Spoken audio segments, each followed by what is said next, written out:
വിജേഷ് അല്ലേ? ആ അന്നെ മനസ്സിലായിനാ? നമ്മൾ ഒന്നിച്ച് ഒരു ബെഞ്ചിൽ ഇരുന്നിട്ടല്ലേ SLC പരീക്ഷ എഴുതിന്? പേരെന്ന് ബൈജു. നീ എന്നിപ്പം ചെയ്യുന്നത്? SLC പാസ്സായിനാ? എപ്പോ 26 കൊല്ലം കയറ്റിയിരിക്കുന്നു. അപ്പൊ എനിക്ക് അറിയാല്ലേ ഞാൻ പാസ്സാവില്ല. നീ എന്നിപ്പം ചെയ്യുന്നു? ഹെഡ് മാഷാന്ന് സരസ്വതി വിലാസത്തില്.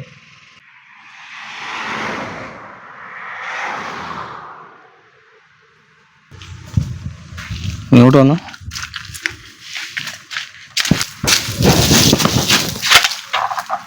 എനിക്കത്ര മാർക്കുണ്ട് SLCക്ക്. അതിനുണ്ട്. എനിക്ക് ഡിസ്റ്റിങ്ഷൻ ഉണ്ട്. ഡിസ്റ്റിങ്ഷൻ. ഞാൻ അത്ര വട്ടം നിന്നോട് ചോദിച്ചടാ, കുറച്ച് ഉത്തരം എനിക്ക് പറഞ്ഞാൽ നിനക്ക് ഞാൻ SLC പാസ്സാവില്ല. അച്ഛ എന്തിനാടാ നാട്ടിൽ ഇങ്ങനത്തെ ഒരു ഹെഡ് മാസ്റ്റർ?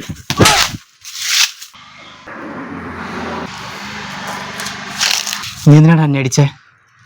പരീക്ഷക്ക് പാസ്സാകാണ്ടിക്കല്ലേ, കുത്തിരുന്ന് പഠിക്കണട്ടാ നായിയെ.